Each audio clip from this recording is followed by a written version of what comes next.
Hey, what's up friend? Juan Pablo here from 100% Finance. I'm so glad you're able to make it out today. A lot of people have been sending me a lot of comments about getting started in real estate investing, but I don't want you to start small. I want you to go big. Take the leap this year and get started in multifamily properties. Why? Multifamily properties is so much easier than residential. How so?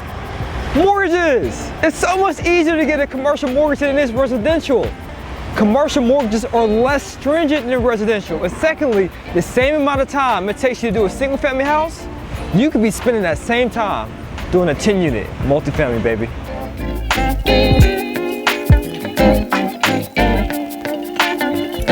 I'm gonna be honest with you. When I first got started off in real estate, I didn't start off big. But in hindsight, I wish I did. I actually started off with just a duplex for my first property. I bought this property in March of 2010. Then I moved forward with buying another property, a single family this time, in December 2010. So 2010, 3 units. 2011, 0 units. I was just trying to figure out this property management game, getting capital and so forth. 2012, I acquired a 4-unit. So in my first 3 years of investing, I acquired 7 rental units. However, that duplex and that 4-unit were still considered residential properties where mortgage companies are concerned. Anything between the 1 and 4 units is considered residential.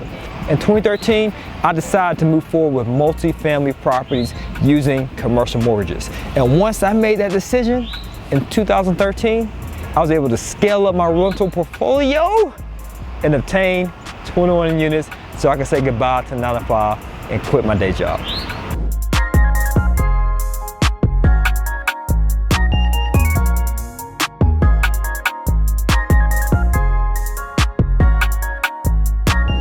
What are commercial mortgages used for? Well, they're used for 5 units and up residential property. So you have a 5 unit to a 10 unit to a 100 unit apartment building, you can use a commercial mortgage for that purpose. Now, it's not just limited to multifamily properties. It also can include mixed use. What's a mixed use? A mixed use is where you have a business with some residential. For example, for me, I have a tanning salon on the bottom floor with 3 residential units up top. So even though it's a 4-unit per se, it's still considered a commercial property in which I financed it using a commercial mortgage.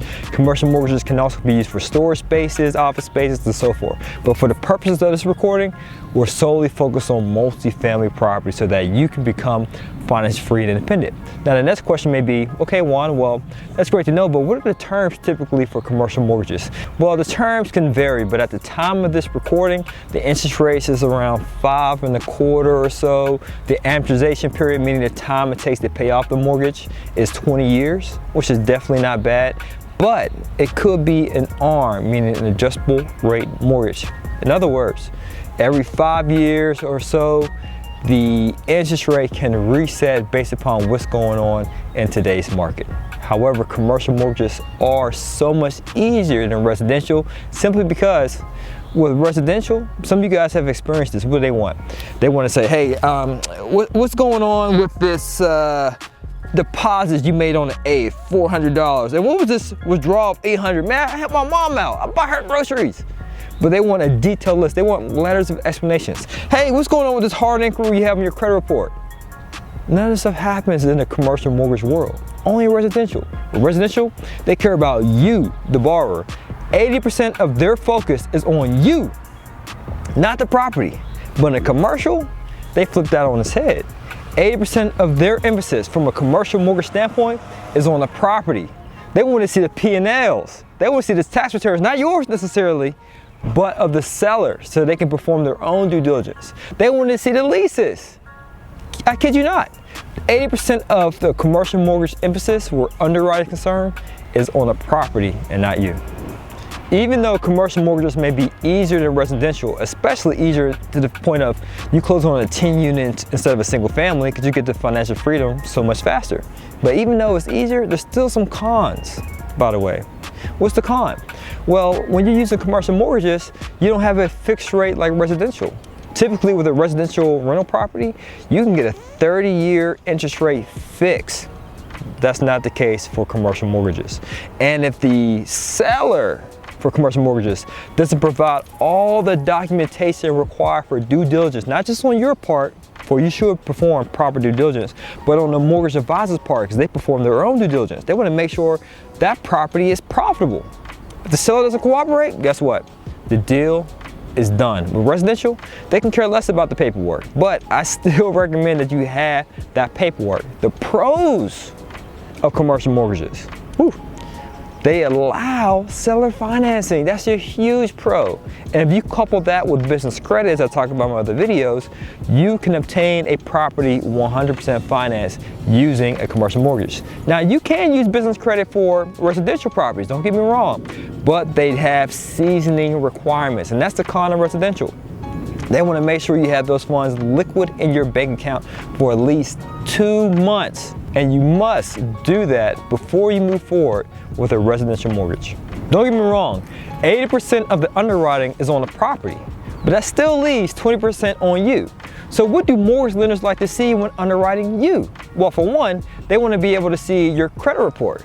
They want to see your FICO score. Now, the FICO score, I've seen 680. That's pretty much ideal for investing in multifamily properties where commercial mortgages are concerned. But I've seen as low as 640 people getting qualified. They also want to see your tax returns and your personal financial statement. Why your personal financial statement? Well, they want to see how much net worth you have, right? That's shown on your balance sheet. Now, if you haven't filled out your personal financial statement, I highly recommend you do so. We have this on our ShareHub. Now, when you fill out your personal financial statement, they'll be able to see your assets minus your liabilities, which equates to your net worth. And most commercial mortgage lenders like to lend you mortgages that's somewhat equivalent to your net worth. Why? Because they want to make sure you're suable. Worst case scenario, if you can't repay back this loan, they can come after you. Is that always the case? Of course not. There's always non-recourse loans, which I get into in another video. However, I have a little secret for you. If you want to bypass all that jargon, meaning you don't want to move forward with your personal credit report, your personal tax returns, or even submit a personal financial statement, as long as you have partners who can bring that quote-unquote credit to the table, meaning they have the tax returns, they have the W-2s, they have all that good stuff to qualify. They look good on paper. And you can be the syndicator, and you'll be able to somewhat spearhead this whole ordeal so that you can fly under the radar. And that's what I did with a few of my deals, actually. I had a good relationship with my mortgage lender, and unfortunately I had losses on my tax returns from 2014. I didn't know. I didn't have a Juan Pablo on YouTube at that point educating me, mentoring me on how to move forward with my deals. So I was just doing things that I thought naturally was right. I didn't have mentorship. All right, don't you fall into that same mistake. But when I had those losses on my tax returns, my mortgage advisor said, you know what, Juan? You can't do this mortgage by yourself. We can't qualify you for this financing because of those losses. But if you limit your ownership in the entity, assuming you have partners who can qualify, to less than 19% equity, you can move forward with being a partner in this deal, and we don't need to see any of your financials, meaning your personal financial statement, tax returns, or credit report. But if you can move forward with getting a deal closed by yourself, you get a bigger slice of the pie, then you don't need to move forward with keeping you under the radar of 19%. You should still work hard towards improving your credit, looking good on paper, because that will enable you to become financially free in a short matter of time.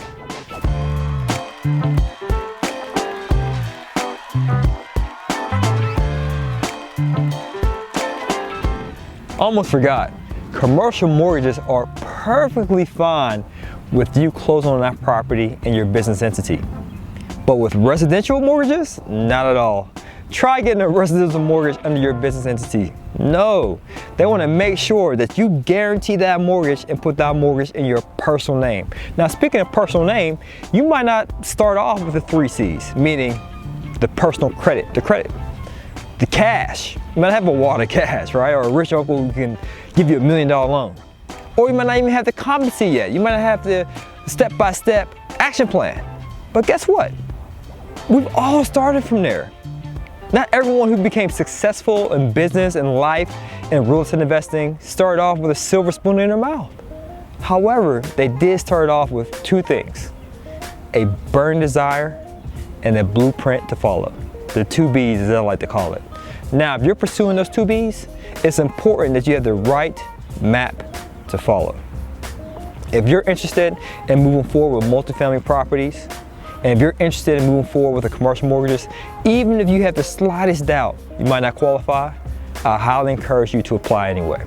Because I want to get you on the phone with one of our people so that they can give you the advice, the wisdom, the counsel, the guidance that you need to succeed. All right? As always, guys, this is to your success. Continue to earn passively and live passionately. Peace.